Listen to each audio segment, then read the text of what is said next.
menagih janji. Saka sedang duduk di kursi pantry memperhatikan Stella yang terlihat serius dengan pekerjaan memasaknya. Pria itu persis seperti seseorang yang sedang jatuh cinta. Tapi sayang, Saka tidak pernah mau mengakuinya. Bibir Saka terus menciptakan lengkungan manis memperhatikan Stella dari belakang. "Stella," panggil pria itu yang langsung mendapatkan respon dari Stella sendiri. Dia menoleh ke belakang mendapati Saka yang masih sibuk memandanginya sejak tadi. Tentu saja dia menyadari sejak awal, tapi Stella membiarkan pria itu melakukan semaunya. Stella hanya sibuk memikirkan bagaimana sikapnya besok di acara pesta. Apa semuanya akan berjalan dengan lancar? Bagaimana jika dia ditertawakan? Karena Stella sangat yakin jika orang-orang yang hadir di sana adalah orang-orang yang berkelas. "Apa yang kamu pikirkan?" Stella tersentak kaget ketika dia merasakan sepasang tangan hangat melingkar di perutnya. Detik itu lamunan langsung buyar dan baru menyadari jika Saka sudah berpindah tempat.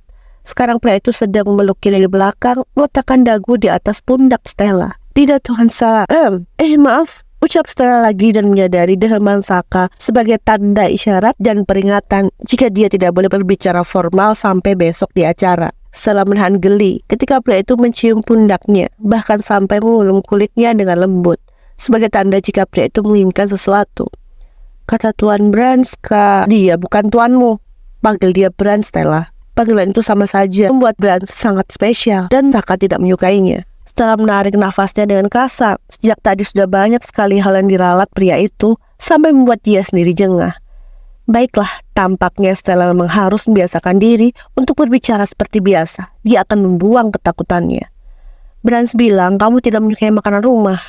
Mendengar ucapan Stella, pria itu melepaskan pelukannya, lalu berdiri di samping Stella. Dia bersandar ke arah kitchen set agar lebih leluasa memperhatikan Stella yang sedang memasak. Karena sekarang dia melihat Stella jauh lebih seksi saat memakai apron. Apalagi dress putih itu yang masih dia pakai. "Iya, saya memang tidak suka," ucap pria itu terkesan aneh memang.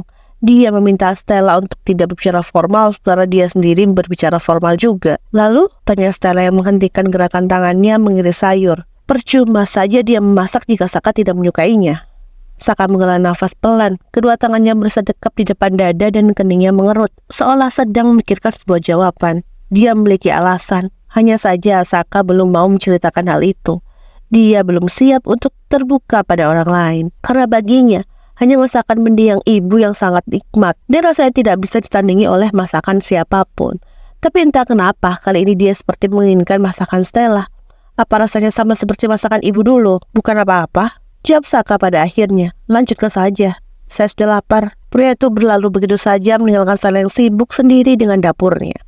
"Dasar aneh," gumam Stella dengan pelan.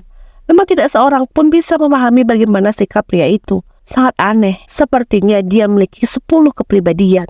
Tidak ingin bergelut dengan pertanyaan di kepalanya, Stella melanjutkan pekerjaan memasak ayam keju dan tumis telur brokoli.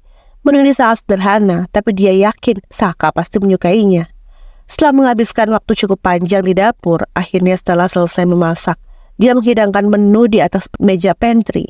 Stella menatap ke depan di mana Saka masih sibuk memperhatikan televisi yang menayangkan berita bisnis.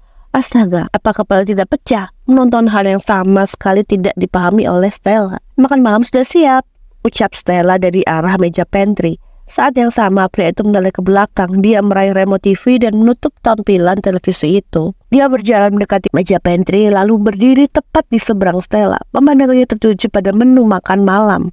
"Ini ayam keju," ucap Stella mendorong pelan sebuah piring yang sudah dihias dengan indah. Sepotong daging ayam goreng yang ditaburi keju melted di atasnya.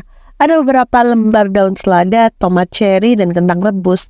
Hanya melihat tampilannya saja, Saka sudah meneguk saliva dengan kasar. Bagaimana rasanya? Apa ini enak? Ini tumis brokoli.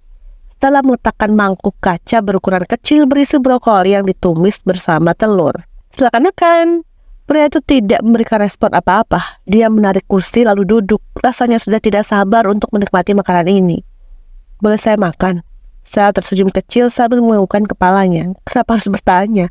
Bukannya itu adalah pesanannya? Tentu saja bisa dimakan. Mendapat isyarat, Saka meraih sendok garpu dan pisau. Dia memotong daging ayam dengan rapih, lalu menyiapkannya ke dalam mulut. Tepat saat dia mengunyah, ketika dia berhenti, bahkan tidak bergerak sedikit pun, seolah sedang membayangkan sesuatu.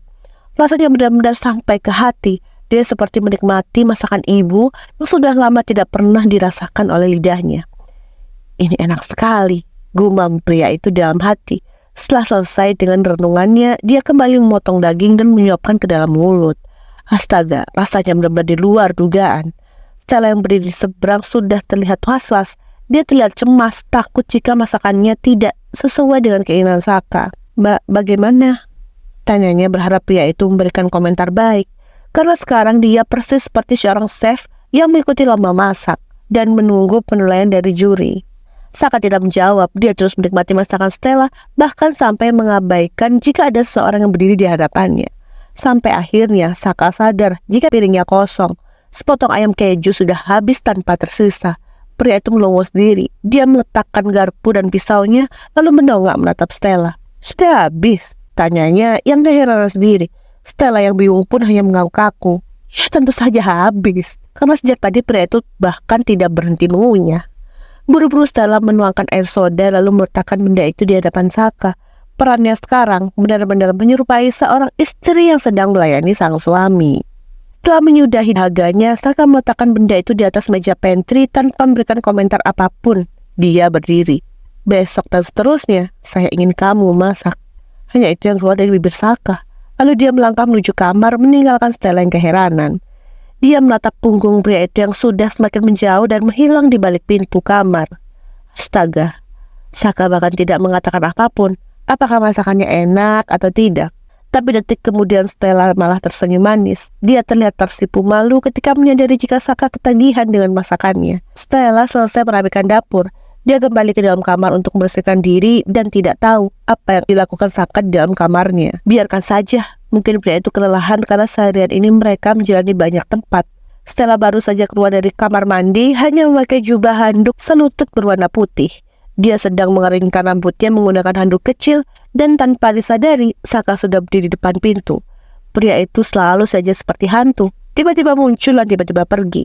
Sangat tidak terduga sampai membuat Stella sendiri kesal. Tepat saat Stella berbalik, dia memekik karena mendapati pria itu sudah berdiri tepat di hadapannya. Astaga! Paniknya, namun detik kemudian Saka menarik pinggulnya sehingga tubuh mereka merapat. Ada apa?" tanya Stella yang kebingungan. Dia menatap pria itu yang terus memandanginya tanpa henti. Tanpa aba-aba, Saka langsung menyerang bibir Stella. Bahkan wanita itu belum siap, namun dia dipaksa dan pada akhirnya hanya bisa menurut. Cuman Saka benar-benar liar. Dia mengusap rahang Stella lalu tangannya menjalar ke belakang leher. Jika sudah seperti ini, Stella paham apa yang diinginkan oleh Saka. Tentu saja, sebuah pertempuran hebat malam ini, seperti ucapannya tadi pagi.